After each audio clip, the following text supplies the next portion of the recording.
여러분 안녕하십니까? 광주 MBC 뉴스데스크입니다. 국민의힘 본경선에 나선 4명의 후보자들이 광주에서 열린 첫 번째 권역별 토론회에 참석해 열띤 설전을 벌였습니다. 여권의 심장부에서 열린 토론회에서 후보들은 나름대로 강점을 내세우며 무효표 논란에 실망한 호남 민심의 틈을 파고들었습니다. 보도에 이재원 기자입니다. 민주당의 텃밭에서 권역별 수훈의 토론에 나선 국민의힘 대선 주자들의 첫 일성은 이재명 민주당 대선 후보로 향했습니다. 구속 수사되어야 할 사람이 민주당의 집권 여당의 후보가 되었습니다. 참으로 개탄스러운 일입니다. 정의와 촛불 정신을 중시하는 시민 여러분, 이런 후보가 민주당 후보라는 것에 대해서 부끄럽지 않습니까? 반면 윤석열 후보는 5.18과 김대중 전 대통령을 언급하며 국민 통합을 강조했고 홍준표 후보는 호남의 변화 조짐으로 말문을 열었습니다. 5.18 정신 역시 자유민주주의와 국민 통합입니다. 이번 대선은 호남에서 우리 당이 얼마나 표를 가져오느냐에 달려 있습니다. 후보들은 큰 틀에서는 비슷하지만 세부적으로는 나름대로 강점을 살린 호남권 공약으로 설전을 벌였습니다. 유승민 후보가 내세운 영호남의 반도체 미래 도시를 놓고 홍준표 후보는 호남의 하늘길로 맞불을 놨습니다. 하늘길을 열지 않으면 첨단 산업이 내려오질 않습니다. 사실 달빛 내륙 고속철도 주변에 반도체 공장을 설치하겠다. 그래 설치해가지고 어디로 수송길을 엽니까? 메모리 반도체 수출하는데 아무 문제가 없듯이 수도권 업체들이 저는 그걸 꼭 무안의 공항, 아까 에어시티라고 그러셨는데 그 에어시티에 바로 공항 옆에 딱 붙어 있어야 된다. 네.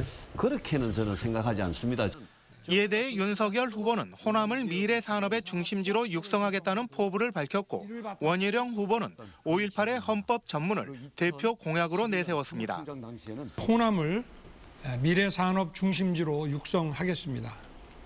광주는 인공지능 기술 개발 그리고 산업 육성에 필요한 자원과 데이터 인프라를 한 곳에 집약시키는 5.18과 우리 당의 화해가 아직도 부족합니다. 5.18 정신을 헌법 전문 앞머리에 올려서 5.18과 우리 국민의힘과의 역사적 화해를 완성시키겠습니다. 토론회에 앞서 국민의힘 대선 주자들은 광주에서 열린 최고위원회에 참석해 호남 민심의 틈을 파고들었습니다. 또 이준석 대표는 5.18 민주광장에서 전남대 후문까지 도보 1인 시위에 나서면서 험지인 호남에서 외연 확장의 의지를 드러냈습니다. MBC 뉴스 이재원입니다.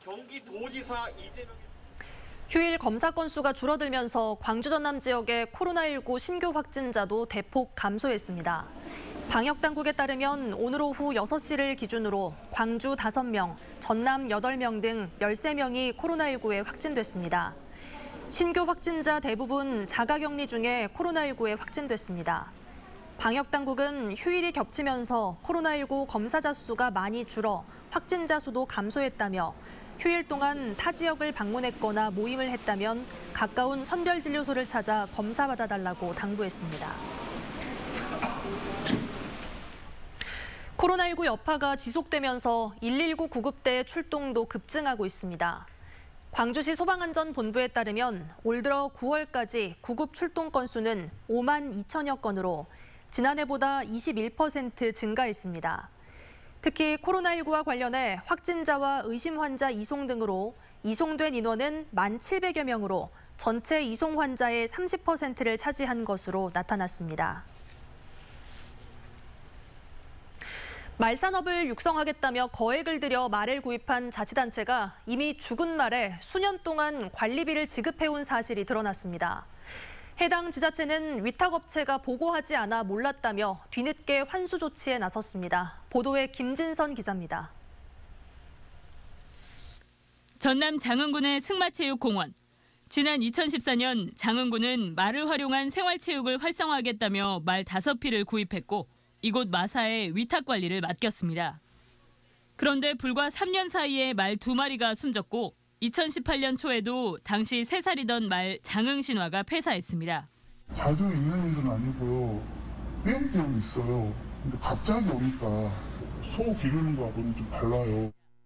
그런데 장흥 신화가 죽은 사실조차 모른 채 장흥군은 사료비를 비롯한 관리비를 위탁업체에 지급해온 것으로 드러났습니다. 올해 6월까지 2년 반 동안 지급한 관리비는 2,500여만 원. 주민 제보가 있을 때까지 장흥군은 이 사실을 전혀 몰랐습니다. 매달 한 차례씩 현장 점검을 했다면서도 위탁업체가 보고하지 않아 파악하지 못했다는 입장입니다.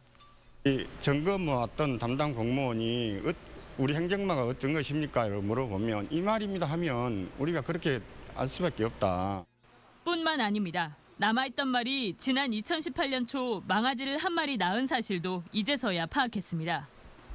확인 결과 한국마사회에 등록된 망아지의 소유자는 장흥군이 아닌 위탁업체 대표였습니다.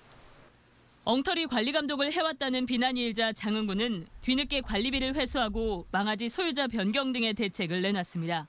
MBC 뉴스 김진선입니다.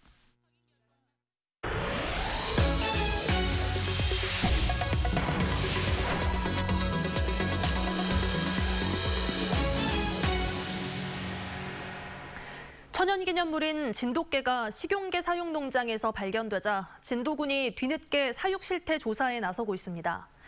이런 가운데 천연기념물 진돗개의 관리를 민간에 맡기지 말고 국가가 직접 나서야 한다는 목소리가 나오고 있습니다. 김윤 기자가 취재했습니다.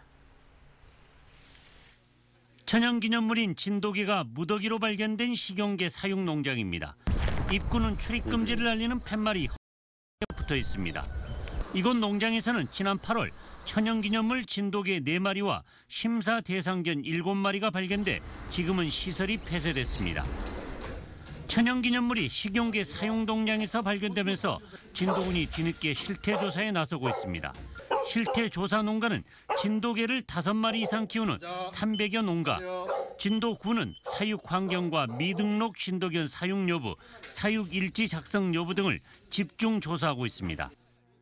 그 사육 환경이나 그런 부분을 대체적으로 양호한데 그 미등록견 진돗개가 아닌 이의 개가 있어가지고 지금 반출 명령을 지금 하고 있는 상태입니다. 하지만 민간에서 천연기념물 진돗개를 사육하고 번식하는 게 적절한지 여부에 대해 문제 제기가 계속되고 있습니다. 심사를 통과한 진돗개 강아지 한 마리가 50만 원 선에 거래되면서 돈벌이 수단으로 전락해 무분별한 번식이 이루어질 수 있다는 우려 때문입니다.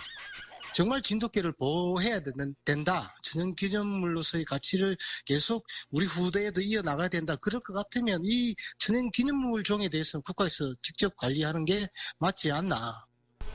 천연기념물인 진돗개의 관리가 진도군과 민간에 맡겨지면서 흔하디 흔한 천연기념물로 전락하고 있다는 비판이 나오고 있습니다. MBC 뉴스 김윤입니다. 올해 SRT 호남선에 열차 도착이 지연되는 사례가 급증하고 있습니다. 국회 국토교통위원회 조우섭 의원의 국정감사 자료에 따르면 SRT 호남선의 열차 도착 지연 건수는 지난 2016년 1건, 2018년 43건, 지난해 13건으로 집계됐고 올해는 8월 말까지 44건으로 역대 최다를 기록했습니다. 여객 운송 약관에 따라 열차 운행 지연이 발생할 경우 승객의 지연 배상 요청에 따라 환불해야 하지만 실제는 65%만 배상된 것으로 나타났습니다. 광주 학동 참사와 관련해 경찰이 비위의 몸통으로 지목된 이들에 대한 수사를 본격화할 것으로 보입니다. 광주경찰청 수사본부는 내일 마지막 브로커에 대한 영장 발부 여부가 결정되면 문흥식 전 5.18 구속 부상자 회장을 비롯한 4명의 브로커를 송치하고 다음 수사에 집중할 방침이라고 밝혔습니다. 앞으로 수사 대상은 조합장을 비롯한 조합 관계자들과 시공사인 현대산업개발, 정비사업 관리자 등으로 경찰은 업체 선정 과정 등 계약 전반을 들여다볼 것으로 알려졌습니다. 학동 참사와 관련해 지금까지 직접 원인 제공자 5명이 구속됐고 재개발 비위 관련은 18명이 입건됐습니다. 희생자분들께 사과 안 하시나요? 10월 중순에 접어들면서 가을도 점차 무르익고 있습니다. 순천만의 갈대들은 금빛으로 일렁이고 초가집들은 새 볏짚으로 노란 새 옷을 갈아입고 있습니다. 강서영 기자가 전해드립니다. 청명한 가을 하늘 아래 순천만 습지 일대가 가을 내음을 풍기고 있습니다. 수확을 앞둔 논의 벼들은 노랗게 무르익었고 여름 내 푸르렀던 순천만 갈대들은 어느덧 갈색 갈대꽃을 피우기 시작했습니다. 갈대꽃이 가을바람에 흔들릴 때마다 순천만에는 짙은 금빛 물결이 일렁입니다. 갈대가 있는 걸 보니까 좀 가을이 또 오고 있구나라는 생각도 들고 어쨌든 확 트여서 기분이 좋아요. 벼 수확기를 맞은 나간읍성 주민들은 볏짚을 엮어 지붕을 새단장하느라 분주한 모습입니다. 여름의 폭우를 견뎌내며 낡아버린 초가지붕 새 옷을 입히는 작업이 한창입니다. 볏짚을 이형으로 엮어 헌 초가지붕 위에 쌓아 물이 새지 않도록 단단히 고정시킵니다. 나간읍성 주민들에겐 한 해 가장 큰 연례 행사지만 점차 사라져가는 전통 문화입니다. 계속 우리 조상들이 대대로 이어온 이거 초가집이 사업이거든요. 옛날에는 기와집도 없었고 초가로 우리가 살지 않았습니까? 가을이 깊어질수록 지역 곳곳이 노란빛으로 물들며 가을 향기를 물씬 풍기고 있습니다. MBC 뉴스 강서영입니다. 광주 도심에서 열리는 길거리 축제, 추억의 충장축제가 다음 달 18일에 개막합니다. 광주 동구에 따르면 다음 달 초 닷새 동안 열릴 예정이었던 추억의 충장축제는 다음 달 18일부터 나흘 동안 열리는 일정으로 조정됐습니다.